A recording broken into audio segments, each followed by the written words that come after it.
Israel spoiled Sun. Israel ஒரு சீர்கட்ட குமாரன். இந்த தலைப்பை பார்த்தோன்னே கோபம் வருதில்ல. நானாவது பரவாயில்ல, இஸ்ரேலை சீர்கட்ட குமாரன் சொல்கிறேன். கர்த்தர் தன்னோட வார்த்தையில் இஸ்ரேலை பற்றி சொன்ன நெகட்டிவான கமெண்ட்ஸ், எதிர்மறையான சத்தங்களை கேட்டோம்னா நமக்கே ஆச்சரியமாக இருக்கும். உபச்சாரின்னு கூட சொல்லியிருக்கார் இஸ்ரேல் ஒரு உபச்சாரி, அப்படி கூட சொல்லியிருக்கார். இந்த இஸ்ரேலை குறித்து கடவுளுக்கு இருந்த பெரிய மதிப்பு, பெரிய திட்டம் இன்னைக்கு வரைக்கும் ஒளிந்து போகவும் இல்லை, அழிந்து போகவும் இல்லை. ரோமர் 11:29 சொல்லுது, கர்த்தர் அழைத்த அழைப்பும் கிருபா வரங்களும் மாறாதவைகள். கர்த்தர் இஸ்ரேல் மேலே வச்சிருக்கிற திட்டங்களும் அழைப்புகளும் மாறாதவைகள். ஆகவே இந்த இஸ்ரேலை குறித்ததான திட்டங்கள் கடவுள் எப்படி நிறைவேற்ற போகிறார் அப்படின்றத நான் அடுத்த வீடியோவில் உங்களோட பேச போகிறேன். அதான் கடைசி வீடியோ, அதுக்கு தயாராகுங்க. இஸ்ரேலை குறித்ததான கடவுளுடைய திட்டம் எப்படி நிறைவேறும், என்ன கர்த்தர் இஸ்ரேலுக்கு செய்ய போகிறார். ஆனால் இப்போ இருக்கிற இஸ்ரேல் எப்படிப்பட்ட இஸ்ரேல்? இயேசு வாழ்ந்த காலத்தில் இருந்த இஸ்ரேல் அல்லது தேவ ஜனங்கள் எப்படிப்பட்ட ஜனங்கள்? இன்றைக்கு நம்ம பார்க்குற இந்த இஸ்ரேல் தேவனுடைய கனவில் உள்ள இஸ்ரேல் அல்லவே அல்ல. சிதைந்து போன, சீர்கட்ட, சீர்குலைந்த இஸ்ரேல் தான் நம்ம இன்னைக்கு பார்க்குறோம். கடவுளுடைய கனவுல இருந்து வெளியில் வந்த ஒரு இஸ்ரேல். ஸோ இஸ்ரேலில் நடக்கிறதெல்லாம் கடவுளுடைய சித்தம். கடவுளுடைய சித்த பிரகாரம் தான் இஸ்ரேல் போகுது. கடவுளுடைய சித்தத்தை இஸ்ரேல் செய்கிறாங்க. அதனால் இஸ்ரேல் செய்கிறது எல்லாத்தையும் நம்ம ஆதரிப்போம் அப்படின்னு சர்ச் நினைக்கிறது எவ்வளோ பெரிய தவறு, தேவ ஊழியர்கள் நினைக்கிறது எவ்வளோ பெரிய தவறு. அதை நான் உங்களுக்கு நினைப்பூட்டி, இஸ்ரவேலை எப்படி ஒரு சபை பராமரிக்க வேண்டும், இஸ்ரவேலை எப்படி ஒரு சபை அங்கீகரிக்க வேண்டும், இஸ்ரவேலுக்கு நம்மளுடைய கடமை என்ன, இது எல்லாவற்றையும் நான் உங்களுக்கு அடுத்த வீடியோவில் சொல்லுகிறேன். இந்த இஸ்ரவேல் எப்படி பிறந்துச்சு தெரியுங்களா? கடவுளுடைய சந்திப்பில் பிறந்த ஒரு அற்புதமான குழந்தை இது, அற்புதமான ஒரு பிள்ளை இது. கர்த்தர் சொல்றாரு, எக்ஸடஸ் யாத்ராகம புஸ்தகத்தில் 4வது அதிகாரம் 22வது வசனத்தில் இப்படி சொல்றாரு கர்த்தர். மோசஸ்ட சொல்றார், நீ பார்வோன்கிட்ட போய் சொல்லு, இஸ்ரவேல் என்னுடைய குமாரன், என்னுடைய சேஸ்த புத்திரன் சொல்றாரு. இஸ்ரேல் என்னுடைய குமாரன், என் பிள்ளை, என்னோட மூத்த பிள்ளை, என்ன பிறந்த பிள்ளை. கடவுள் இந்த பூமியில் ஒரு ஜனத்தை பார்த்து, ஒரு கூட்டத்தை பார்த்து என்னுடைய பிள்ளை, என்னோட மூத்த பிள்ளைன்னு சொன்னார், என்னோட சேஸ்த புத்திரன். அப்படின்னா என்ன தெரியுங்களா அர்த்தம்? என்னுடைய எல்லாவித வாக்குத்தத்தங்களுக்கும், எல்லாவித சுதந்திரத்துக்கும், எல்லாவித என்கிட்ட இருக்கிற சொத்துக்களுக்கும் அவன்தான் சேஸ்த புத்திரன். எல்லாம் அவனுடையது, என்கிட்ட இருக்கிறதெல்லாம் அவனுடையது அப்படி சொல்றார். இந்த இஸ்ரேல் எப்படி பிறந்துச்சுன்னா, தேவனுடைய சந்திப்பில் பிறந்த ஒரு குமாரன். இந்த இஸ்ரேல் தேசம் தேவனுடைய சந்திப்பில் தான் பிறந்துச்சு. ஆதியாகமம் 12வது அதிகாரத்தில் பார்க்குறோம், ஆபிரகாமை கர்த்தர் சந்திக்கும் பொழுது நேரடியான ஒரு தொடர்பில், கடவுளுடைய சந்திப்பில் தான் இந்த தேசமே உருவாகுது. யாக்கோபு தேவனோடு போராடும் பொழுது, தேவ தூதனோடு போராடும் பொழுது, கர்த்தருடைய தூதனோடு, அதாவது இயேசு கிறிஸ்து பழைய ஏற்பாட்டில் கர்த்தருடைய தூதனாக அறியப்பட்டார்.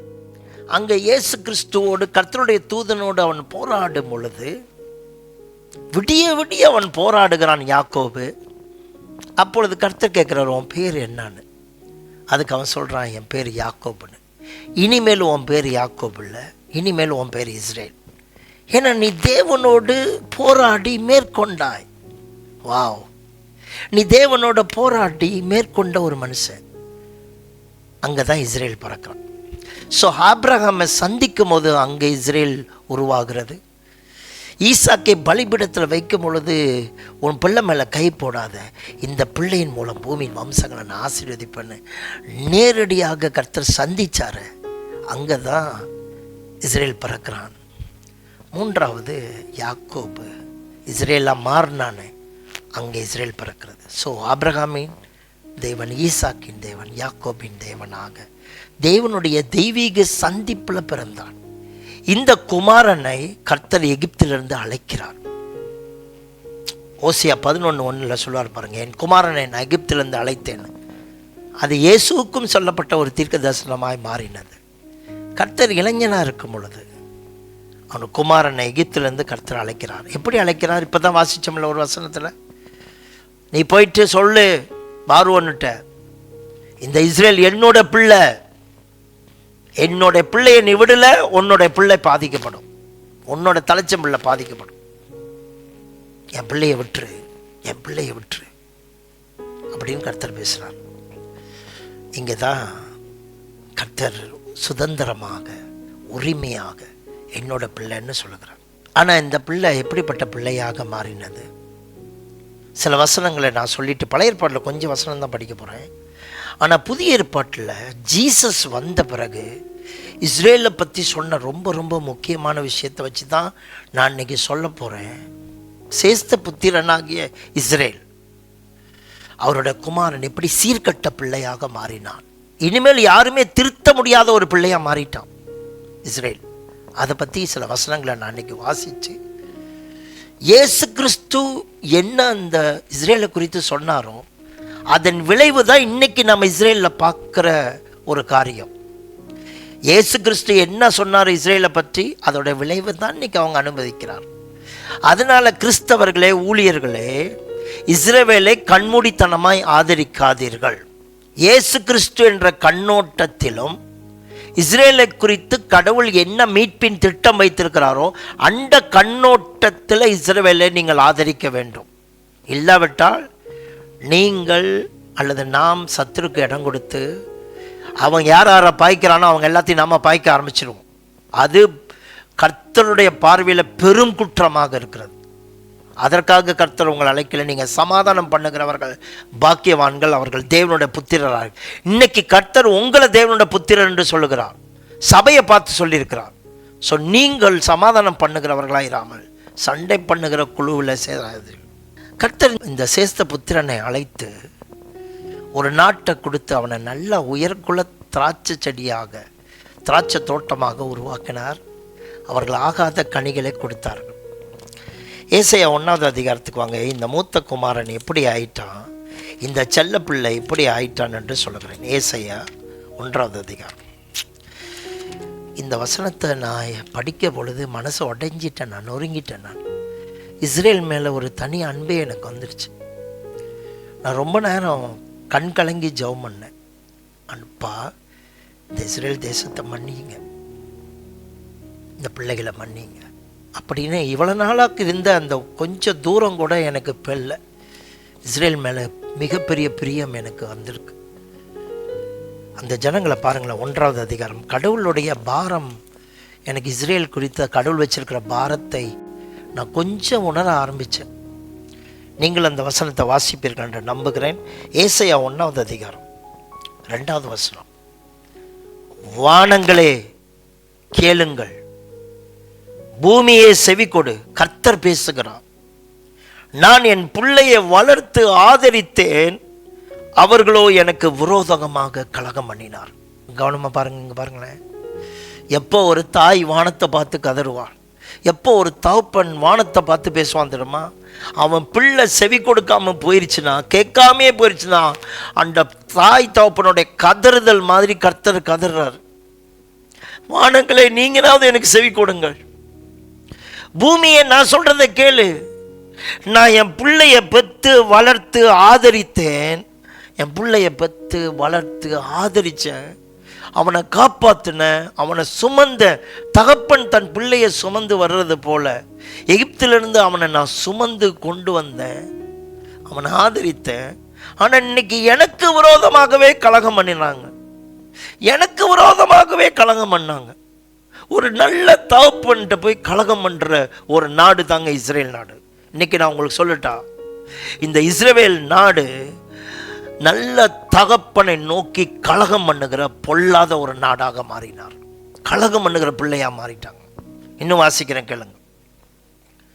மாடு தன் எஜமானனையும், 3வது வசனம், மாடு தன் எஜமானனையும் கழுதை தன் ஆண்டவனுடைய முன்னணையும் அறியும், இஸ்ரவேலோ அறிவில்லாமலும் என் ஜனங்கள் உணர்வில்லாமலும் இருக்கிறது. நான் ஏன் இஸ்ரவேல் ஒரு சீர்கட்ட பிள்ளைன்னு சொல்றேன்னா, நல்லா கவனமா பாருங்க. ஒரு மாட்டுக்கு இருக்கிற அறிவு கூட இஸ்ரேலுக்கு இல்லைங்க. ஒரு கழுதைக்கு இருக்கிற அறிவு கூட இஸ்ரேல் ஜனங்களுக்கு இல்லைங்க. ஒரு கழுதைக்கு இருக்கிற உணர்வு ஒரு மாட்டுக்கு இருக்கிற உணர்வு கூட இல்லை. அந்த மாடு கூட தன் எஜமான அறியும். எஜமான பார்த்தா தெரியும். கழுதைக்கு கூட தெரியுங்க எஜமான். அது இருக்கிற இடமும் தெரியும், எங்க வந்து சேரணும்னு தெரியும். ஒரு கழுதையை விட்டீங்கன்னா அதோட முன்னணி என்னன்னு தெரியும், அது எங்க வந்து சேரணும், எந்த இடத்துக்கு வரணும்னு தெரியும். ஆனா என் ஜனங்களோ, என் சொந்த பிள்ளைன்னு சொன்னனே, இந்த பிள்ளையோ அறிவில்லாமலும் உணர்வு கூட இல்லாமலும் இருக்கிறார்கள். ஐயோ பாவமுள்ள தேசம் இது. அடுத்த வசனம் சொல்றார், ஐயோ இது பாவமுள்ள ஜாதி, இது பாவமுள்ள நாடு, அக்கிரமத்தால் பாரம் சுமந்த ஜனம். எப்ப பார்த்தால் அக்கிரமத்தையே சுமந்து இருக்கிற ஜனம் இது. பொல்லாதவர்களின் சந்ததியும் கேடு உண்டாக்குற புத்திரராய் இருக்கிறார்கள். பார்த்தீங்களா, இன்னைக்கு நான் ஏன் இந்த ஸ்பாயில் சன் சொன்னேன்னா, ஏன் இந்த பிள்ளைகள் சீர்கட்ட பிள்ளைகள், சீர்கட்ட குமாரன் சொல்றேன்னா பாருங்களேன், இன்னைக்கு இது பொல்லாத சந்ததியும் கேடு உண்டாக்குற புத்திரனா மாறிட்டாங்களாம். அப்படிப்பட்ட ஒரு பிள்ளையா ஆயிட்டார்கள். கர்த்தரை விட்டு இஸ்ரவேலின் பரிசுத்தருக்கு கோபம் உண்டாக்கி பின்வாங்கி போன. கர்த்தரை விட்டு, இஸ்ரவேலின் பரிசுத்தரை விட்டு கோபம் உண்டாக்கி பின்வாங்கி போனார்கள். நீங்க ஒருவேளை கேட்கலாம், இல்ல பாஸ்டர், இஸ்ரேல் ஜனங்கள் இன்னைக்கு விக்கிரங்களை கும்பிடல, யெகோவா தேவனை தான் கும்பிடுறாங்க. யார் சொன்னா யெகோவா தேவனை கும்பிடுறாங்கன்னு? நீங்க பைபிள் நல்லா படிச்சு பாருங்க, 1 யோவான் படிச்சு பாருங்க. குமாரனை உடையவன் தான் பிதாவை உடையவன். குமாரனை ஏற்றுக்கொள்றவன் தான் பிதாவை ஏற்றுக்கொள்றான். ஒருத்தன் குமாரனை வேணான்ட்டானா பிதாவே வேணான்னு சொல்லிட்டான். இயேசு எப்படி தான் சொன்னார், அதை நீங்க உங்க பிதாவாகிய பிசாசினால் உண்டானவர்கள் சொல்லிட்டாரு. நீங்க ஆபிரகாமுடைய பிள்ளைன்னு சொல்லாதீங்க. ஆபிரகாமுக்கு என்ன தெரியும்? இன்னைக்கு நான் பூமியில மனித அவதாரமாக வந்திருக்கிறேன், நிச்சயமா ஆபிரகாம் என்ன அங்கீகரிச்சிருப்பான். ஆனா நீங்க என்ன அங்கீகரிக்கல. நீங்க ஆபிரகாமுடைய பிள்ளைன்னு சொல்லாதீங்க. நீங்க உங்க பிதாவாகிய பிசாசினால் உண்டானவர்கள். அவன் பொய்க்கு பிதாவா இருக்கிறான்னு சொன்னாரு யோவான் 8வது அதிகாரத்தில். பிசாசோட பொய்யில ஊறி போன மக்கள் ஆயிட்டாங்க, பிசாசோட பிள்ளை ஆயிட்டாங்களா இஸ்ரேல் ஜனங்கள். தேவ பிள்ளைகள் பிசாசோட பிள்ளை ஆயிட்டாங்க. அதனால தான் நான் உங்கள்கிட்ட ஞாபகப்படுத்துறேன், இஸ்ரேல் செய்யறதெல்லாம் கடவுளுடைய சித்தம் நினைக்காதீங்க. பிசாசு இஸ்ரேல் ஜனங்களை உபயோகப்படுத்த முடியும், இஸ்ரேல் அரசாங்கத்தை உபயோகப்படுத்த முடியும். கவனமா இருங்க, கவனமா இருங்க, தீமைக்கு உடந்து போகாதீங்க. தேவனுடைய ராஜ்யத்துல இயேசு அழகா சொன்னாரு, என்னோட ராஜ்யம் பூமிக்குரியதா இருந்தால் என்னுடைய சீஷர்கள் போராடி இருப்பார்கள், பட்டயத்தை எடுத்து போராடி இருப்பார்கள். ஆனா என்னோட ராஜ்யம் பூமிக்குரியதல்ல, அது நீதியும் சமாதானமும் பரிசுத்தாவினால் வருகிற சந்தோஷம். என் ராஜ்யம்னாலுமே சமாதானம் தான், சண்டை இல்லை. ஒரு சாலமோனுடைய ஆட்சியிலேயே 40 வருஷம் சாலமோன் எவ்வளோ பிழை செஞ்சான். அந்த சாலமோனுடைய ஆட்சியிலே 40 வருஷம் சமாதானம் இருந்துச்சுங்க. எந்த தேசத்துக்கிட்டே அவன் சண்டைக்கு போகல, எந்த தேசமும் அவன்கிட்ட சண்டைக்கு வரல. சாலமோனிலும் பெரியவர் இந்த பூமிக்கு வந்தபோ, த பிரின்ஸ் ஆஃப் பீஸ், பரலோக சாலமோன், பரலோக ராஜா, பரலோக சமாதான பிரபு இந்த பூமிக்கு வந்தபோ சமாதானத்தை தள்ளிட்டு, சமாதான பிரபுவை தள்ளிட்டு எப்படிங்க சமாதானம் வரும்? Today you are praying for the peace of the Jerusalem. இன்னைக்கு இஸ்ரேலோட சமாதானத்துக்காக வேண்டிக் கொள்றீங்க, எப்படி சமாதானம் வரும்? இன்னைக்கு நீங்க இஸ்ரேலோட சமாதானத்துக்காக வேண்டிக் கொள்ள வேண்டாம், சமாதான பிரபுவை அவங்க அங்கீகரிக்கணும்னு வேண்டிக் கொள்ளுங்கள். அவர் சமாதானத்தின் பிரபுவை அங்கீகரிக்கிற வரைக்கும் அவர்களுக்கு சமாதானம் இல்லை. பைபிள் பிரகாரம் நான் பிறகு சொல்றேன், ஜீசஸ் சொன்னது சொல்றேன். இப்ப நான் சொன்னது சொல்லல. How come you will have peace when you rejected the Prince of Peace? சமாதான பிரபுவை தள்ளிவிட்ட பிறகு உனக்கு எப்படி சமாதானம் வரும்? நீங்க எனக்கு பதில் சொல்லுங்க. என்னோட ஃபோன் நம்பர் இருக்கு தானே, என்கிட்ட ஃபோன் பண்ணி என்கிட்ட பேசுங்க, வாட்ஸ்அப் பண்ணுங்க. எப்படிங்க பிரின்ஸ் ஆஃப் பீஸை தள்ளி விட்ட பிறகு சமாதானம்? வாசிக்கிறேன் கேளுங்க. ஏசாயா 1:4 இவர்கள் கேடு உண்டாக்குற புத்திரராக இருக்கிறார்கள். 4 பாருங்க, கேடு உண்டாக்குகிற புத்திரர்களாக இருக்கிறாங்க, மாறிட்டாங்க. அவருடைய சொந்த பிள்ளையாகி இஸ்ரேல் ஜனம் இஸ்ரவேலின் பரிசுத்தருக்கு கோபம் உண்டாக்கினாருங்க, பின்வாங்கி போயிட்டாங்க. 5 இன்னும் நீங்கள் ஏன் அடிக்கப்பட வேண்டும்? அதிகமாய் விலகி போகிறீர்களே, தலையெல்லாம் வியாதியும் இதயமெல்லாம் பலட்சியமாய் இருக்கிறது. உள்ளங்கால் தொடங்கி உச்சந்தலை மட்டும் அதில் சுகமே இல்லை. 7 உங்கள் தேசம் பாழாய் இருக்கிறது. 9 சேனைகளின் கர்த்தர் நமக்கு கொஞ்சம் மீதியை வைக்காதிருந்தாரானால் நாம் சோதோமை போலாகி கொமோராவுக்கு ஒத்திருப்போம். இதே வசனத்தை தான் ரோமர்ல பவுல் இந்த வசனத்தை மறுபடியும் ஞாபகப்படுத்துறார். இந்த தீர்க்க தரிசனத்தை ஞாபகப்படுத்துறார். சோதோம் கொமோராவுடைய பாவம் எவ்வளவு பயங்கரமானதோ அதே மாதிரி தான் இஸ்ரேல் மக்கள்னு சொல்லிட்டாரு. இஸ்ரேல் மக்களை சோதோம் கொமோரா ஒப்பிட்டார், கர்த்தர் ஒப்பிடுறாரு. எப்படி இந்த மக்களை காப்பாற்ற முடியும்? சுருக்கமாக நான் சொல்லிட்டா எல்லாரும் என்ன கவனிங்க. உலகத்திலேயே ஒரு நாடே பின்வாங்கி போயிடுச்சுன்னா, கர்த்தரை விட்டு போயிடுச்சுன்னா அது இஸ்ரேல் நாடு தான். உலகத்திலேயே ஒரு நாடே அந்தி கிறிஸ்து நாடாக இருக்குமானால் அது இஸ்ரேல் நாடு தான். கோவப்படுறீங்களா? கோவம் வருதா? கோவம் வரணும், உங்களுக்கு கோவம் வரணும். இந்த கோவம் நாளைக்கு இஸ்ரேல் ஜனங்கள் மேல் பாரமாக மாறி அந்த மக்களை காப்பாற்றுறதுக்காக நீங்கள் பயன்படுத்திக்கணும். இஸ்ரேல் மக்களை வெறுக்கிறதுக்காக இந்த கோவம் வரக்கூடாது. அவங்கள காப்பாற்றுறதுக்கு நீங்கள் கோவப்படணும். மாம்சத்தில் வந்த கிறிஸ்துவை மறுதளிக்கிறவனே அந்தி கிறிஸ்து. இன்னும் வரைக்கும் வெயிலிங் வாலில் போயிட்டு கதறி எழுதிட்டு இருக்கான், மேசியாவே வாரும், மேசியாவே வாரும், கதறி எழுதிட்டு இருக்கானுங்க. ஒவ்வொரு நாளும் இஸ்ரேலில் போய் பாருங்க, மேசியா வரணும், அப்போ தான் எங்களை காப்பாற்றுவார், மேசியா வரணும்னு ப்ரே பண்ணிட்டு இருக்கானுங்க. மேசியா வந்துட்டு போய் 2000 வருஷம் ஆச்சு. இதனால தானே கர்த்தர் சொன்னார், மாடு கூட எஜமான அறியும், கழுத கூட தன்னோட முன்னேனை அறியும். என் ஜனங்கள் என்ன அறியாமல் இருக்கிறானுங்க, நான் வந்ததை கூட அறியாமல் இருக்கிறானுங்க. இன்னைக்கு இஸ்ரேலில் நடக்கிற எல்லா விளைவுக்கு காரணம் என்ன தெரியுமா? இஸ்ரவேல் கர்த்தரை புறக்கணிச்சது தான். அவன் சுற்றி அடிக்கிற இஸ்லாம் நாடு கூடங்க, அவன் எந்தெந்த இஸ்லாம் நாட்டை வெறுக்கிறானோ அந்த நாட்டில் கூட இஸ்ரவேலை விட அதிகமான கிறிஸ்தவர்கள் அங்கே இருக்காங்க. அதிகபட்ச தேவ பிள்ளைகள் இயேசுவை ஏற்றுக்கொண்டவங்க இருக்கிறாங்க. ஆனால் இந்த ஜனங்கள் எத்தனை 1000 வருடமா கர்த்தர் உங்களோட பேசுறாரு. ஏவன் மோசேஸ் கூட சொன்னாரு, என்ன போல ஒரு தீர்க்கதரிசி அனுப்புவாரு, அவருக்கு செவி கொடுங்கன்னு சொன்னாரு. அவரை போலவே ஒரு தீர்க்கதரிசி அனுப்புனாரு இயேசுவை. அவங்க இயேசுவையும் சிலுவையில் அடிச்சாங்களே. அது சிலுவையில் அடிக்கும் போது ஜனம் என்ன சொல்லிடுச்சு? இந்த சிலுவையில் அடிக்கிற சாபம், இதோடைய ரத்த பலி எங்க மேலேயும் எங்கள் தலைமுறை மேலும் வம்சங்கள் மேலும் எங்கள் சந்ததி மேலும் வருவதாக. எப்படி தவறு செஞ்சிட்டாங்க பாருங்க. நாங்கள் இயேசுவை கொன்னதுனால எங்க மேலேயும் எங்கள் தலைமுறை மேலேயும் வருவதாக, அந்த இரத்த பலி எங்க மேலே வருவதாக. இப்படி இரத்த பலியை கேட்டு வாங்கி கொண்ட அந்த இஸ்ரேல் தேசத்தை நீங்கள் தவறாக ஆதரிக்க வேண்டாம். சரியாக ஆதரிங்கள், தவறாக ஆதரிக்க வேண்டாம். ஏசாயா 1 ஃபுல்லாக வாசிச்சு இஸ்ரேலுக்காக முடிஞ்சால் ஜெபம் பண்ணுவோம். என்ன ஜெபம் பண்ணுவோம்? அவன் சமாதானமாக இருக்கணும், அவன் எந்தெந்த நாட்டை அடிக்கிறானோ ஜெயிக்கணும்.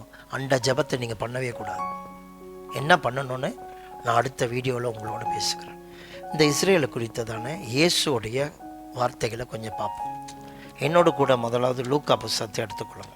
லூக்கா 13வது அதிகாரம் 1-9 வருஷம் வரைக்கும், 9 வசனம் வரைக்கும் படிக்கும் பொழுது, பிலாத்து சில கலிலேயரோட இரத்தத்தை அவர்கள் பலிகளோடு கலந்திருந்தான். அந்த வேலையில் வந்திருந்த சிலர் அந்த செய்தியை இயேசுவுக்கு அறிவித்தார்கள்.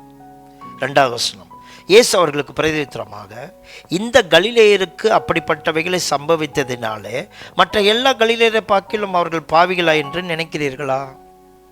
3வது வசனம், அப்படி அல்லவென்று உங்களுக்கு சொல்லுகிறேன், நீங்கள் மனம் திரும்பாமல் போனால் எல்லாரும் அப்படியே கெட்டு போவீர்கள். 4வது வசனம், சிலுவாமில கோபுரம் விழுந்து 18 பேரை கொன்றது எருசலேமின் குடியில் இருக்கிற மனுஷர் எல்லாரிலும் அவர்கள் குற்றவாளிகளாக இருந்தார்கள் என்று நினைக்கிறீர்களா? சிலுவாமில் சடின்னு கோபுரம் விழுந்து 18 பேர் செத்து போயிட்டாங்க. அதனால அவங்க எல்லாம் குற்றவாளிகள், ஏதோ பாவம் செஞ்சிட்டான்னு நினைக்கிறீங்களா? அப்படி அல்ல. 5வது வசனம், அப்படி அல்ல என்று உங்களுக்கு சொல்லுகிறேன், நீங்கள் மனம் திரும்பாமல் போனால் எல்லாரும் அப்படியே ஏகமாய் கெட்டு போவீர்கள். இயேசு என்ன சொல்றாரு? என்ன பாருங்க, கவனமா கேளுங்க. இயேசு என்ன சொல்றாருன்னா, பிலாத்து சில கலிலேயரோட ரத்தத்தை கண்வெட்டி சில பேரை கொல்றதுக்கு உத்தரவு கொடுத்திருந்தான். இந்த மாதிரி அழிவு உங்களுக்கு வந்துடும் நீங்க மனம் திரும்பாமல் போனா. என்ன மனம் திரும்புதல கேட்டாரு? சிலவாம்ல கோபுரம் இடிஞ்சி விழுந்து 18 பேர் செத்து போயிட்டாங்க. இயற்கை பேரிடுறது, சொந்தமா விழுந்து செத்து போயிட்டாங்க. பிலாத்து காவல் கொடுக்குறான், எல்லாத்தையும் கொல்றான். இந்த மாதிரி 2 சம்பவத்தை வச்சு என்ன சொல்றாருன்னா, நீங்கள் மனம் திரும்பாமல் போனா இதெல்லாம் உங்களுக்கு நடந்துடும் அப்படின்றார். உங்களை ஆட்களை அட்டாக் பண்ணுவாங்க, உங்க நாட்டை அட்டாக் பண்ணுவாங்க, உங்களை தாக்குவாங்க, உங்களை கொல்ல வருவாங்க. என்ன மனம் திரும்புதலை இயேசு கேட்டாரு? என்ன மனம் திரும்புதல்? விக்கிரங்களை விட்டு வாங்கன்னு சொன்னாரா? உபச்சாரங்களை விட்டு வாங்கன்னு? என்ன மனம் திரும்புதல் தெரியுமா? மனம் திரும்புங்கள், பரலோக ராஜ்யம் சமீபித்திருக்கிறது. என்னைக்கு ராஜா அந்த பூமிக்கு வந்தாரோ, இயேசுதான் ராஜா, தாவீதின் குமாரன், இயேசுதான் நம்மளை காப்பாற்ற வந்த ராஜா அப்படின்னு அவருடைய ராஜ்யத்தை நீங்க ஏற்றுக்கொண்டுட்டோம்னா, மனம் திரும்பி இயேசு சொன்ன ராஜ்யத்தை நாம ஏற்றுக்கொண்டோம். ராஜாவை ஏற்றுக்கொண்டாலுமே ராஜ்யம் வந்துடும் உங்களுக்குள்ள. அதுக்கு பிறகு இயேசுவே ராஜான்னு இந்த எருசலேமை பயன்படுத்தி, இந்த இஸ்ரேலை பயன்படுத்தி பூமி முழுவதிலும் அவர் ராஜ்யத்தை விரிவாக்கம் பண்ணியிருப்பார்.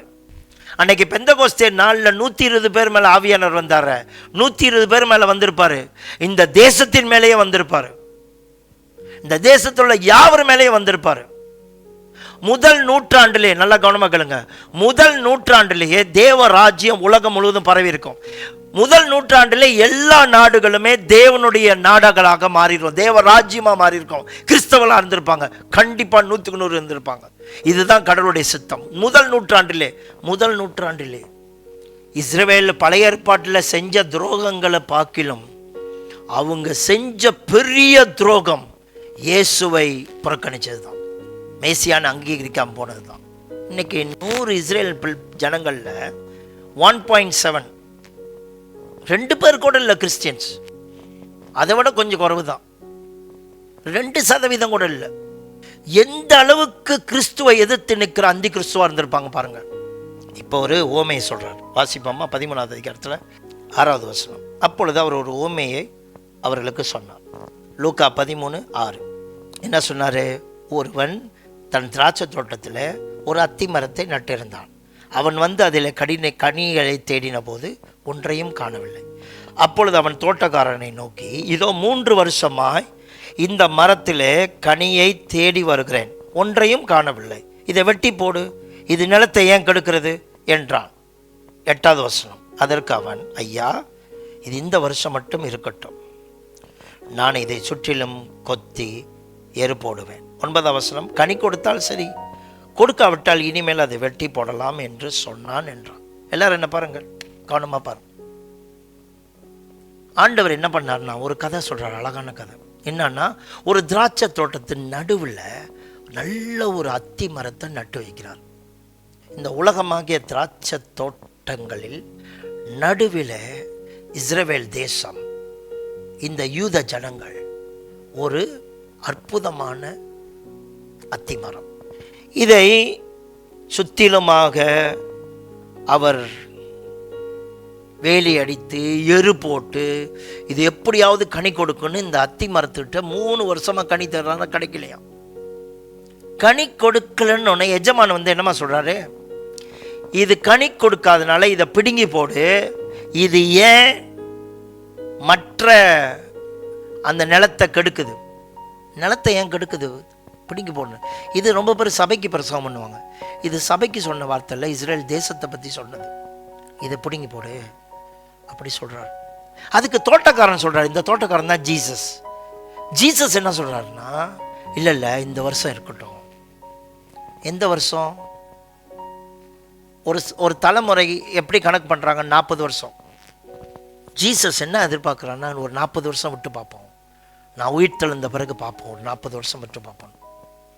அப்போவும் அவங்க மனம் திரும்பலன்னா, அப்புறம் அந்த நாட்டு நிலத்தை எடுத்துருவோம், விட்டு கொடுக்குறேன்னு சொல்லிட்டு இயேசுடைய மன்றாட்டு ஜெபம் இயேசுடைய சேவை மனுஷகுமாரன் அழிக்க வரல, காப்பாற்ற தான் வந்தார்னு இயேசு எடுத்த எல்லா முயற்சியுமே தோல்வியாயிருச்சு. கடைசி வரைக்கும் மனம் திரும்பல. 70வது ஏடியில் இயேசு வந்து ஒரு 40 வருஷம் கழிச்சு அந்த நாடு, அந்த தேசம், அந்த மக்கள் அவங்களுக்குன்னு ஒரு நிலைமை இல்லாமல் போச்சு. உலகம் எங்கே சிதறடிக்கப்பட்டாங்க. எருசலேம் பாழா போச்சு, அழிஞ்சே போய் 1948 அது ஒரு நாடாக பிரகடனம் செய்யப்பட்ட பிறகு கிட்டத்தட்ட 2000 வருஷம் நினைக்கிறேன், 1900 எத்தனையோ சொச்ச ஆண்டில் அந்த நாடு பாலஸ்தீனா மக்களால், பிறகு இஸ்லாமியர்களால் ஆக்கிரமிப்பு செய்யப்பட்டுச்சு. நாடு இல்லாமல் போயிட்டாங்க. அவங்க இழந்ததுக்கு காரணம் என்ன? கடவுளை விட்டதுனால, கடவுளை புறக்கணித்ததுனால. இப்போ இந்த நாடு வேற ஆளு கீழே போன பிறகு இவங்க ஒன்று ஒன்றா அடித்து எடுத்தாங்கன்னா, சுதந்திரம் கொடுத்துட்டாங்க தான், இருந்தாலும் மற்ற இடத்த ஆக்கிரமிப்பு பண்ணும்போது ஏற்கனவே வந்த ஜனங்களுக்கு கோபம் வந்துருச்சு. சுற்றி இருக்கிற மக்களுக்கு கோபம் வருது. எங்கள் நாட்டை எடுத்துக்கிட்டே இருக்கான், அடித்து பிடுங்கிக்கிட்டே இருக்கிறான் இஸ்ரேல் நாடு. அப்போ என்ன பண்ணுறாங்க, அங்கே சில தீவிரவாதிகள் எழும்பி திருப்பி அடிக்கிறாங்க. எப்படி ஸ்ரீலங்காவில் வந்து தமிழர்களுக்கு கொடுக்க வேண்டிய உரிமை கொடுக்காம ஒரு தீமை நடக்கும் போது அங்கிருந்து உள்நாட்டிலிருந்து சில பேர் தீமை ஆட்கள் எழும்பி, அல்லது சில பேர் அது வந்து போராளிகள் எழும்பி அந்த நாட்டில் எதிர்த்து சண்டை கொடுத்து எங்களுக்கு உரிமை வேணும், எங்களுக்கு நாடு வேணும்னு போராடினார்களோ அதே தான் பாலஸ்தீனர்கள் செஞ்சாங்க. இன்றைக்கி நம்ம பாலஸ்தீனர்களை கெட்டவர்கள்னு சொல்கிறோம், கெட்டவர்கள்னு சொல்லிகிட்டு இருக்கோம். அவன் என்ன தீமை செஞ்சா தெரியுமா? உங்களுக்கு நீங்கள் நியாயத்தை பற்றி பேசிகிட்டு இருக்கீங்க, அவங்களுக்கு என்ன தீமை நினச்சி தெரியுமா? சில பேர் ஒருத்தர் சொன்னார், ஒரு ஊழியக்காரர், நீங்கள் வந்து இஸ்ரேல்காரன் மட்டும் சுற்றி இருக்கிற நாடுகளை அடிக்கலைன்னா சடியில் ஒரு ஹிட்லர் எழும்பி அந்த நாட்டை இல்லாமல் ஆக்கிடுவோம், அதனால தான் அடிக்கிறான். நீங்கள் நியாயம் நீதி உங்கள் பார்வையிலேருந்து பேசுகிறீங்க, நான் கடவுளுடைய பார்வையிலேருந்து பேசுகிறேன். இவன் கடவுளை ஏற்றுக்காதனால, கடவுளை புறக்கணித்ததுனால அதோட விளைவை அனுபவிச்சுக்கிட்டு இருக்கான். இவன் நல்லா ஆகணும்னா இயேசு என்ன சொன்னாரோ அதை செஞ்சால் தான் நல்லா ஆக முடியும். எனக்கு அக்கறை இருக்குது அந்த நாட்டு மேலே. நீங்கள் கேட்டிங்கன்னா உலகத்தில் இருக்க எல்லா நாட்டை விட உனக்கு எந்த நாட்டு மேலே அக்கறை இருக்குது கேட்டிங்கன்னா, நான் இயேசுவின் நாமத்தில் சொல்கிறேன், இஸ்ரேல் நாட்டு மேலே தான் எனக்கு அக்கறையே இருக்குது. கண்டிப்பாக இஸ்ரேல் நாட்டு மேலே தான் எனக்கு அக்கறை.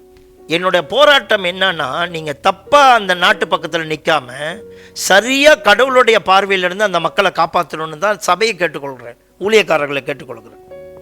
ஸோ இஸ்ரவேல் இயேசு கிறிஸ்து சொன்ன நியாய தீர்ப்புக்குள்ளே இருக்கிறான்னு சொல்ல வரேன். கனி கொடுக்காததுனால அந்த தேசம் சிதைக்கப்பட்டிருக்கு. இன்றைக்கி திரும்பவும் கட்டப்பட்டால் கூட அவங்களுக்கு போராட்டம் ஓயவில்லை. மத்தேயு 21வது அதிகாரம் 28 44 வரைக்கும் நீங்கள் வாசிக்கணும். மத்தேயு 21வது அதிகாரம் 28 44 வரைக்கும். இங்கே இஸ்ரேல் தேசத்தை பற்றி கடவுள் சொல்கிறாரு. என்ன சொல்கிறாரு வாசிக்கிறேன் கேளுங்க. உங்களுக்கு எப்படி தோன்றுகிறது? இப்போ ஒரு குமாரனை பற்றி பேசுகிறாரு. உங்களுக்கு எப்படி தோன்றுகிறது? ஒரு மனுஷனுக்கு 2 குமாரர் இருந்தார்கள். மூத்தவனிடத்தில் அவர் வந்து, மகனே நீ போய் இன்றைக்கு என் திராட்சை தோட்டத்தில் வேலை செய்ய என்று சொல்லுகிறார். 29ஆம் வசனம். அதுக்கு அவன் மாட்டேன்னு சொல்லிட்டான். ஆகிலும் பின்பு மனஸ்தாபப்பட்டு போகிறான். இளையவனிடத்தில் வந்து அப்படியே சொன்னான். அதற்கு அவன் போகிறேன் ஐயா என்று சொல்லியும் போகவில்லை. இந்த 2 பேத்துல 31ஆம் வசனம், இந்த 2 பேத்துல எவன் தகப்பனுடைய சித்தத்தை செய்தவன் என்று கேட்டான். அதற்கு அவர்கள் மூத்தவன் தான் என்றார்கள். அப்பொழுது அவர் அவர்களை நோக்கி, ஆயக்காரர்களும் வேசிகளும் இவன் வேற நாட்டுக்காரனும் உங்களுக்கு முன்பாக தேவராஜ்யத்தில் பிரவேசிக்கிறார்கள் என்று மெய்யாகவே உங்களுக்கு சொல்லுகிறேன். 32ஆம் வசனம். யோவான் நீதி மார்க்கமாய் உங்களிடத்தில் வந்திருந்தோம், நீங்கள் அவனை விசுவாசிக்கவில்லை. ஆயக்காரரும் வேசிகளுமோ அவனை விசுவாசித்தார்கள். அதை நீங்கள் கண்டும் அவனை விசுவாசிக்கல. எவ்வளவு துரோகிகள் நீங்க சொல்றீங்களோ ஆயக்காரனை, எவ்வளவு வேசிகள் சொல்றீங்களோ உபச்சாரக்காரனை, அவங்களா இயேசுவை விசுவாசிச்சுட்டாங்க அல்லது யோவானை விசுவாசிச்சுட்டாங்க. யோவானை முதலாவது நம்பினாங்க, பிறகு யோவானுக்கு பின் வந்த இயேசுவை நம்பி ராஜ்யத்துக்குள்ள நுழைஞ்சிட்டாங்க. அதை நீங்க பார்த்து கூட இவங்க இவ்வளவு மனம் திரும்புறாங்கன்னு பார்த்து கூட நீங்க மனம் திரும்பாம இருக்கீங்க. ஏன் தெரியுங்களா? நீங்க மனம் திரும்ப அவசியம் இல்லைன்னு நினைச்சிட்டீங்க. ஆயக்காரன் தான் மனம் திரும்பணும், வேசிகள் தான் மனம் திரும்பணும், நாங்க வேதத்தை கடைப்பிடிக்கிறோம் தானே மனம் திரும்ப அவசியம் இல்லைன்னு நினைக்கிறீங்க. இப்படி இந்த கதையை சொன்ன பிறகு சொல்றாரு, ஒரு மகன் தானா, அவனை போய் திராட்சை தோட்டத்தில் வேலை செய்ய சொல்கிறாரு. அவன் போக மாட்டேன்னு சொல்லிட்டான். பிறகு மனஸ்தாபப்பட்டு போயிட்டான். இன்னொரு மகனை கூப்பிட்டு சொல்கிறாரு, நீ போய் வேலை செய்யணும்னு சொல்லிட்டான். இவன் தான் இஸ்ரேல் ஆரம்பத்திலேருந்து கடவுள் பேசும்போது நான் செவி கொடுப்பேன். எங்கே சொன்னான்? சீனாய் மலையில் சொன்னான். கர்த்தரை பேசிட்டோம், நாங்கள் செவி கொடுக்குறேன்னு சொன்னான். எப்போ பார்த்தாலும் கடவுளுக்கு செவி கொடுக்குறேன்னு சொல்லுவான், கனி கொடுக்க மாட்டான், கடவுளுக்கு கீழ்ப்படிய மாட்டான். அவன் தான் இஸ்ரேல். ஆனால் இந்த பாவிகள் இருக்காங்களே, புறஜாதிகள் இருக்காங்களே, இந்த வசனத்தை கேட்ட உடனே செவி கொடுத்துட்டாங்க, இயேசுவை ஏற்றுக்கொண்டுட்டாங்க. எந்த நாடை போய் எடுத்து பாருங்க, இயேசு பற்றி சொன்னா எப்படி நம்புறாங்க. ஆனால் ஒரு நாடே முழுசாக எதிர்த்து நிற்குதுன்னா, அதுவும் இஸ்ரேலை போல இவ்வளவு அன்பான ஒரு நாடு, தேவனால் நேசிக்கப்பட்ட ஒரு நாடு, தேவனுடைய வார்த்தையை பெற்ற ஒரு நாடு, தேவனால் பாதுகாப்பை பெற்ற ஒரு நாடு, தேவனால் செழிப்பை பெற்ற ஒரு நாடு இன்னைக்கு புறக்கணிக்குதுன்னா, இந்த மாதிரி ஒரு நாடு எங்கேயும் இல்லை. இப்போ இந்த நாட்டை பற்றி இயேசு ஒரு தீர்க்கத்தை சொல்கிறாரு. அதை இப்படி சொல்கிறாரு, வாசிப்போமா? மத்தேயு 21 அதிகாரம் 31 வாசிக்கிறேன், கேளுங்க. 33 வேறொரு உவமையை கேளுங்கள். 33 எல்லாரும் என்ன பாருங்களேன். இதை நம்ம வாசிச்சிட்டோம்னா நான் விளக்கி சொல்கிறதுக்கு டைம் ஆயிரும். நம்ம சீக்கிரமாக சொல்கிறேன். இயேசு என்ன சொன்னான்னா, ஒரு எஜமான் இருந்தால் அவனோட தோட்டத்தை குத்தகைக்கு விட்டுட்டு போனான்.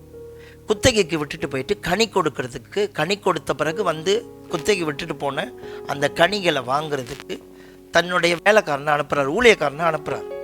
நீ போயிட்டு கனி கொடுக்குற போது அதோடைய லாபத்தை நம்ம எடுத்துகிட்டு வா, நான் அந்த தோட்டத்தை குத்தகை கொடுத்துருக்குறேன் அப்படின்னு இஸ்ரேல் தேசத்தை பற்றி சொல்கிறாரு. தேவனுடைய ராஜ்யம் உங்ககிட்ட தான் கொடுக்கப்பட்டுச்சு. கடவுள் உங்ககிட்ட இருந்து என்ன எதிர்பார்த்தாருன்னா கனிகளை எதிர்பார்த்தாரு. அந்த கனிகள் உங்கள்கிட்ட வரணும்னு கர்த்தர் தீர்க்கதரிசிகளை அனுப்புகிறாரு. தீர்க்கதரிசிகளை அனுப்பி அனுப்பி கடவுள் உங்களை சரிப்படுத்த நீங்கள் தீர்க்கதரிசிகளை கொள்றீங்க. அந்த எஜமான் அனுப்பின வேலைக்காரன்லாம் கொள்றீங்க. கடைசியில் என்ன செஞ்சார்? 37 வசனம். 36 என்ன சொல்கிறாருன்னா, நான் அதிகமான வேலைக்காரனை அனுப்பினாராம். இன்னும் நிறைய ஊழியக்காரனை அனுப்பி அனுப்பி அனுப்பி இஸ்ரேல் மக்களை திருப்புறாரு. ஆனால் அந்த ஜனங்கள் கொள்றாங்க, இன்னும் கொள்றாங்க. அவங்ககிட்ட அனுப்பின எல்லா தீர்க்கதரிசிகளும் கொள்றாங்க இஸ்ரேல் மக்கள். கடைசியில் என்ன நடந்துச்சு? வாசிங்க 37. கடைசியில் என் குமாரனுக்கு அஞ்சுவார்கள் என்று சொல்லி தன் குமாரனை அவர்களிடத்தில் அனுப்பினார். இந்த எஜமான் தன் சொந்த மகனை அனுப்புறார். தோட்டக்காரன் குமாரனை கண்டபோது, இஸ்ரேல் தான் இந்த தோட்டக்காரன். தோட்டக்காரன் குமாரனை கண்டபோது, இஸ்ரேல்காரங்க இயேசுவை கண்டபோது, இவன் சுதந்திரவாளி, இவனை கொன்று இவன் சுதந்திரத்தை கட்டிக்கொள்வோம் வாருங்கள் என்று ஒருவருடைய சொல்லிக்கொண்டு 39 வசனம் அவனை பிடித்து திராட்சை தோட்டத்திற்கு புறம்பே தள்ளி கொலை செய்தார்கள். இஸ்ரேலுக்காரங்க அப்படித்தானே செஞ்சானுங்க. ஜெருசலேமுக்கு வெளியில் தள்ளி இயேசுவை கொன்றார்கள். அப்படி இருக்க 40 வசனம், அப்படி இருக்க திராட்சை தோட்டத்தின் எஜமான் வரும்போது அந்த திராட்சை தோட்டக்காரரை என்ன செய்வான் என்று கேட்டார். வேலைக்காரனை அனுப்பும் போது வேலைக்காரனெல்லாம் கொண்டு போட்டு இன்னும் அதிக வேலைக்காரனை அனுப்பினாலும் கொண்டு போட்டு கடைசியில் குமாரனை அனுப்பும்போது குமாரனை ஒரேதான், குமாரன் சுதந்திரவாளி, குமாரனை அழிச்சிடலாம் அப்படின்னு குமாரனே அழிச்சிட்டாங்களே. இப்போ தோட்டக்காரன் வந்தால் என்ன செய்வார்னு கேட்டப்போ அதற்கு ஜனங்கள் பதில் கொடுக்குறாங்க. பாருங்க 41 வசனம். அதற்கு அவர்கள் அந்த கொடியவனை கொடூரமாய் அழித்து.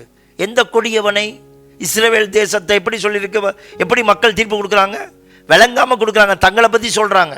அந்த கொடியவரை கொடுமையாக அழித்து ஏற்ற காலங்களில் தனக்கு கனி கொடுக்கிற வேற தோட்டக்காரனிடத்தில் திராட்சை தோட்டத்தை குத்தகையாக கொடுப்பான் என்றார்கள். கொடியவனை கொடூரமாக அழிக்கணுமா? யார் சொன்னது? மக்களோட தீர்ப்பு. இஸ்ரேல் மக்களை கொடியவன் சொல்கிறாங்க, கொடூரமாக அழிக்கணும். இப்போ தான் கர்த்தர் சொல்கிறாரு 42 வசனம்.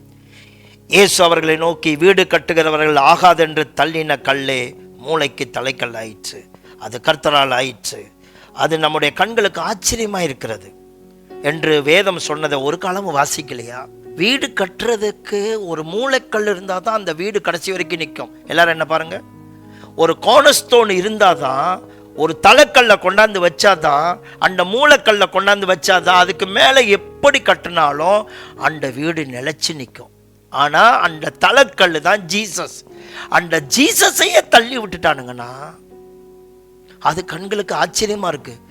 இயேசுவையே தள்ளுறானுங்களே, அது கண்களுக்கு ஆச்சரியமா இருக்கு.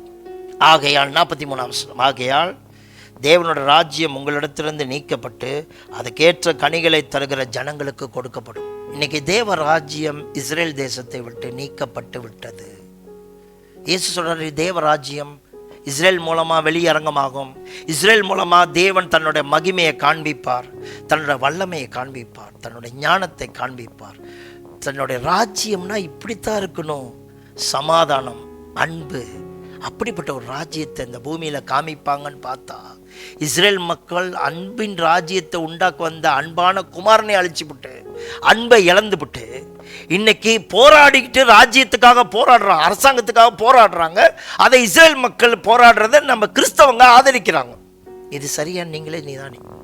44 வசனம், இந்த கல்லின் மேல் விழுகிறவன் அவன் நொறுங்கி போவான், இது எவன் மேல் விழுமோ அவன் நசுங்கி போவான் என்று உங்களுக்கு சொல்லுகிறேன். ஏசு அழகா சொல்றார், ராஜ்யம் இஸ்ரேல் மக்கள்கிட்ட எடுக்கப்பட்டு அதுக்கேற்ற கனிகளை கொடுக்கிற புரஜாதிகளாகிய நமக்கு கொடுக்கப்பட்டிருக்க அந்த ராஜ்யம்.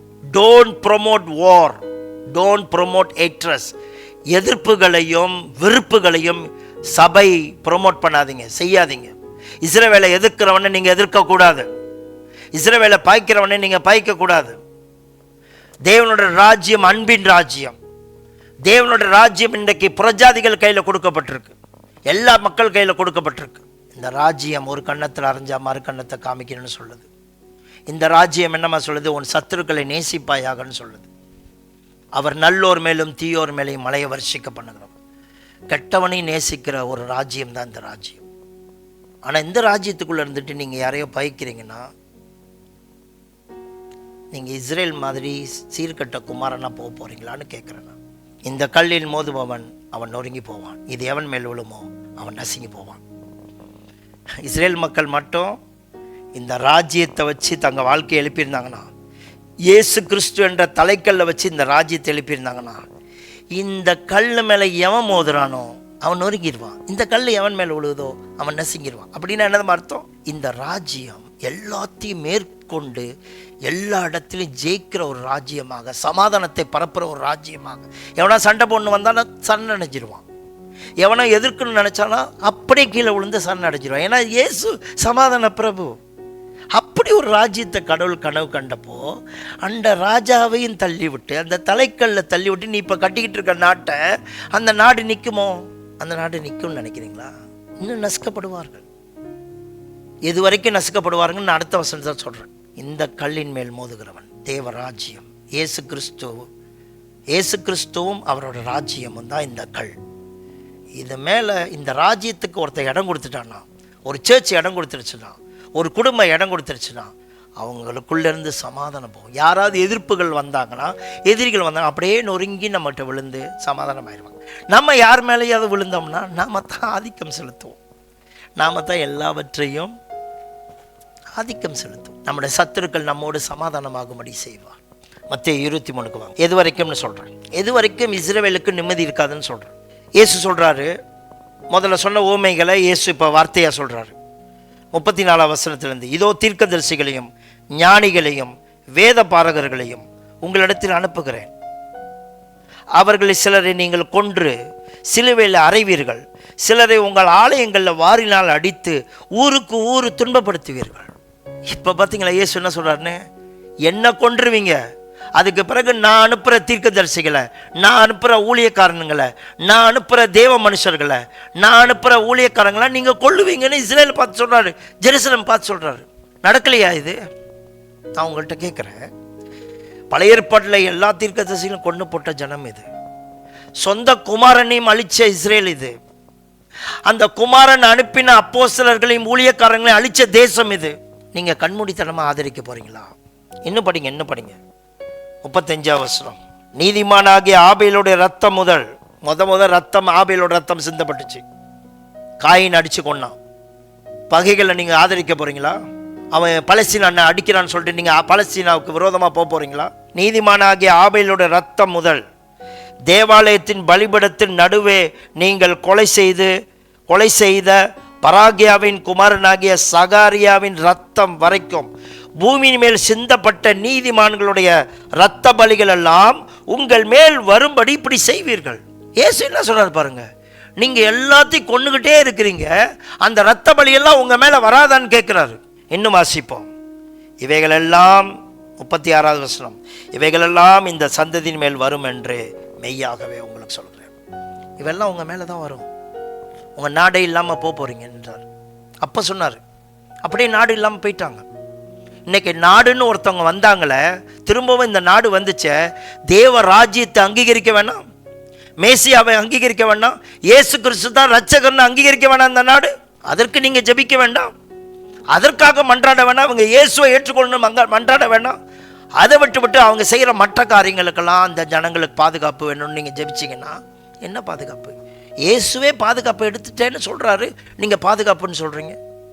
இன்னும் வாசிங்க 37 வசனம். எருசலேமே எருசலேமே, தீர்க்கதரிசிகளை கொலை செய்து உன்னிடத்தில் அனுப்பப்பட்டவர்களை கல்லெறிகிற, உங்ககிட்ட அனுப்பின என்னுடைய அப்போஸ்தலர்களை, என் ஊழியக்காரர்களை, என் சொந்த குமாரனையும் கொன்ன, தீர்க்கதரிசிகளை கொன்ன. கோழி தன் குஞ்சுகளை தன் சிறகு கீழே கூட்டி சேர்த்து கொள்ளும் வண்ணமாக நான் எத்தனை தரமோ உன்னையும் உன் பிள்ளைகளையும் சேர்த்து கொள்ள மனதாக இருந்தேன், உங்களுக்கோ மனதில்லாமல் போயிற்று. பாருங்க, ஊழியக்காரனை அனுப்பும் பொழுது, தீர்க்கதரிசிகளை அனுப்பும் பொழுது, அப்போஸ்தலர்களை அனுப்பும் போது கோழி ரெக்கையில் தன்னுடைய குஞ்சுகளை சேர்த்துக்கொள்ளும். கோழி எதுக்கு ரெக்கைகளில் பிள்ளைகளை சேர்த்துக்கொள்ளும்? தன் குஞ்சுகளை எப்போ இந்த மாதிரி சேர்த்துக்கொள்ளும்? இருட்டு வரப்போகுதுன்னா சேர்த்துக்கொள்ளும், மழை வரப்போகுதுன்னா சேர்த்துக்கொள்ளும், ஏதோ ஒரு ஆபத்து வரப்போதுன்னா, வேற கழுகுகள் வந்து தாக்க போகுதுன்னா சேர்த்துக்கொள்ளும். இப்படி கடவுள் சொல்றாரு, நான் சேர்த்து கொள்றதுக்கு அனுப்பினவங்க எல்லாத்தையும் நீ கொள்றிய, உனக்கு எங்க பாதுகாப்பு இருக்குன்னு கேட்கிறாரு. அடுத்த வசனத்தை வாசிப்போம். 38 வசனம். இது இயேசு சொன்ன தீர்க்க தரிசனம். என்ன சொன்னார் தெரியுமா?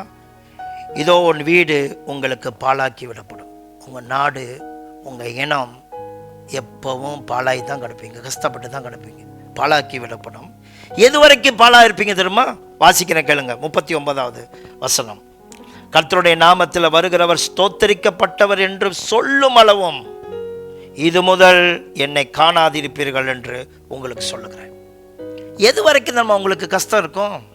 எது வரைக்கும் நம்ம என்னுடைய மகிமையை நீங்க பார்க்க முடியாம இருக்கும்? கர்த்தருடைய நாமத்தில் வந்தவர் ஸ்தோத்தரிக்கப்பட்டவர், இயேசுதான் அந்த மேசியா, இயேசுதான் எங்களோட ரட்சகர், நாங்கள் அவரை பார்த்துட்டு அவரை சிலுவையில் அடிச்சிட்டோம் அப்படின்றதை என்னைக்கு அங்கீகரிக்கிறீங்களோ அன்னைக்கு தான் உங்களுக்கு விமோசனம். அன்னைக்கு தான் இந்த நாடு மறுபடியும் கர்த்தர் எழும்பி பிரகாசிப்பார். இந்த வெளிச்சத்தில் ஜாதிகள் வருவார்கள், நாடுகள் வருவார்கள். ஸோ இயேசு அங்கீகரிக்கிற வரைக்கும் இந்த நாட்டில் துன்பம் ஓயாதுன்னு உங்கள்கிட்ட சொல்கிறேன். இவங்க நெருக்கப்பட்டாதான் கர்த்தரை தேடுவாங்கன்னா நெருக்கப்பட்டுட்டோம். இயேசு கிறிஸ்துவ ஆண்டவர் என்று அங்கீகரிப்பாங்கன்னா அங்கீகரிக்கட்டும். அப்போ தான் இயேசு ஆண்டவர்னு அங்கீகரிப்பாங்கன்னா, ரட்சகர்னு அங்கீகரிப்பான்னா விட்டுருங்க. கடைசியாக ஒரு வேத பகுதியை வாசிக்கிறேன். லூக்கா புஸ்தகம் 19 அதிகாரம். இது இப்போ நான் சொல்கிற வசனங்களும் இவன் இயேசு சொன்ன நிறைய உவமைகள், மத்தேயு புத்தகத்தில் சொன்ன உவமைகள் எல்லாமே நீங்கள் சபைக்கு சொன்னதுன்னு எடுத்துக்காதீங்க. மத்தேயு புத்தகம் யூதர்களுக்கு எழுதினது, இஸ்ரேலுக்கு எழுதினது, அவங்களுக்கு சொல்லப்பட்ட வார்த்தைகள் தான் அது. அந்த நியாய தீர்ப்புகளை கொண்டாந்து சபை மேலே வைக்காதீங்க, தவறாக மொழிபெயர்க்காதீங்க, வசனங்களை தவறாக விளக்கம் கொடுக்காதீங்க. சபைக்கு சொல்லப்பட்டது சபைக்கு சொல்லப்பட்டது தான், இஸ்ரேலுக்கு சொல்லப்பட்டது இஸ்ரேலுக்கு சொல்லப்பட்டது. அது எந்த இஸ்ரேலுக்கு சொல்லப்பட்டுச்சு தெரியுமா? கடைசியில் குமாரனை ரிஜெக்ட் பண்ணுற, குமாரனே புறக்கணிச்ச அந்த இஸ்ரேலுக்கு சொல்லப்பட்டது. இதெல்லாம் தெரியாமல் நான் பைபிளில் இருக்குன்னு சொல்லி எப்போ பார்த்தாலும் சபைகளை நான் போட்டு அடிச்சிட்டு இருந்தேன். என்னோடய பிரசங்கத்தில் சபையை தாக்கிட்டு இருந்தேன். இந்த ஜனங்கள் பரிதாபம். இந்த ஜனங்கள் இயேசுவை பற்றி சொன்னோன்னே ஏற்றுக்குச்சிங்க. ஏற்றுக்கிட்ட பிறகு சில குழப்படி இருக்குதுங்கிட்ட, இல்லைன்னு சொல்ல. ஆனால் அந்த ஜனங்கள், ஐயோ அதுங்களை போல நான் பார்த்ததே இல்லை. இஸ்ரேலை போல நேசிக்கப்பட்ட ஜனங்களும், இஸ்ரேலை போல நன்மைகளை பெற்ற ஜனங்களும், இஸ்ரேலை போல துரோகிகளும் தீமையான மக்களும் வேறு யாரும் இல்லைன்னு தான் சொல்லப்படும். ஆனாலும் கர்த்தருடைய இருதயம் அந்த பிள்ளைகளை காப்பாற்றுறதுக்கு ஒரு திட்டம் வச்சிருக்காரு. அது எப்படின்னு நான் அடுத்த வீடியோவில் உங்களோட பேசுகிறேன். லூக்கா 19 அதிகாரம் 41 வாசிப்போம்.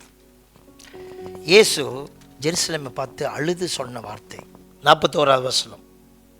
அவர் சமீபமாய் வந்தபோது நகரத்தை பார்த்து, ஜெருசலேமை பார்த்து அதற்காக கண்ணீர் விட்டு அழுது, உனக்கு கிடைத்த இந்த நாளிகையிலான், இதுதான் உங்களுடைய ஜெப பாயிண்டாக எடுத்துக்கொள்ளணும்.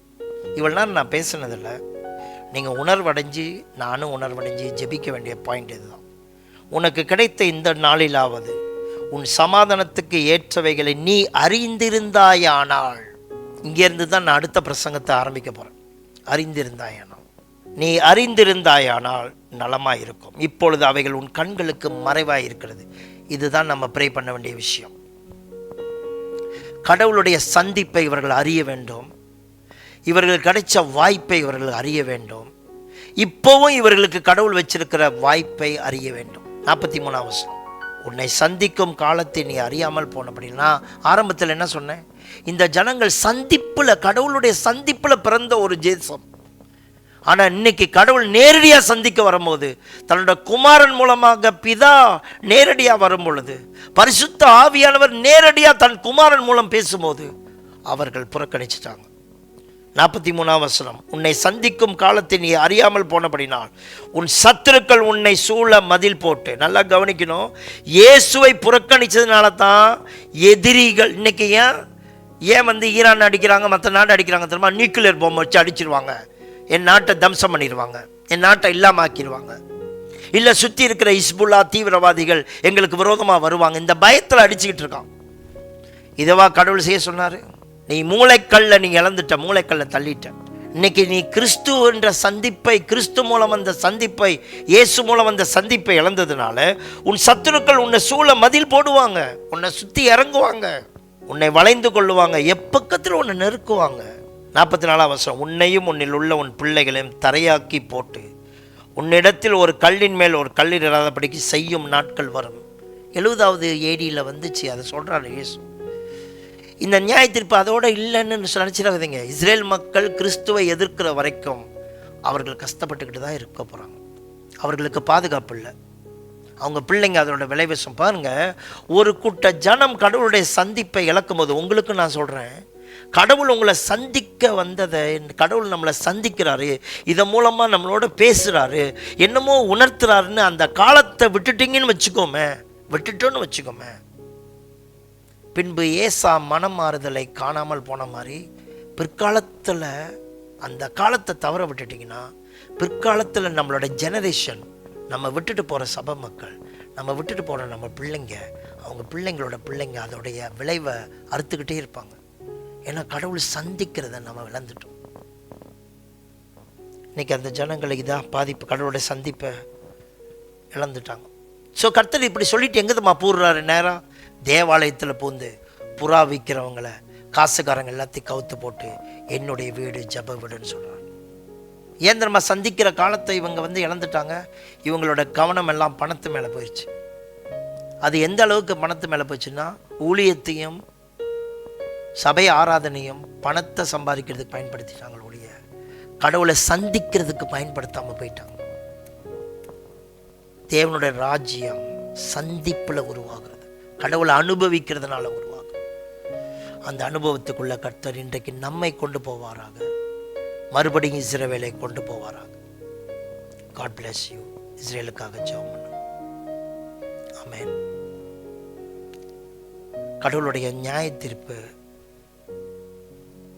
எடுக்கப்பட்டு பாதுகாப்பு அந்த தேசத்தில் வரணும்னா, கடவுளுடைய நியாய தீர்ப்புனா கடவுளுடைய தண்டனைன்னு சொல்லல, அதன் விளைவு, அவங்க கடவுளை புறக்கணிச்ச விளைவு. அந்த மூளைக்கல்ல தள்ளிட்டு அப்படிதான் இருக்க முடியும், வேற வழி இல்லை, பாதுகாப்பு இல்லை. ரோமர் புத்தகத்தில் 9, 10, 11 அடுத்த பிரசங்கத்தில் நான் உங்களோட பேசுகிறேன். எல்லாரும் அதை வாசிங்க. இஸ்ரவேல் எப்படி சந்திக்கப்படுவாங்க? What should be our attitude towards them? What should our responsibility towards them?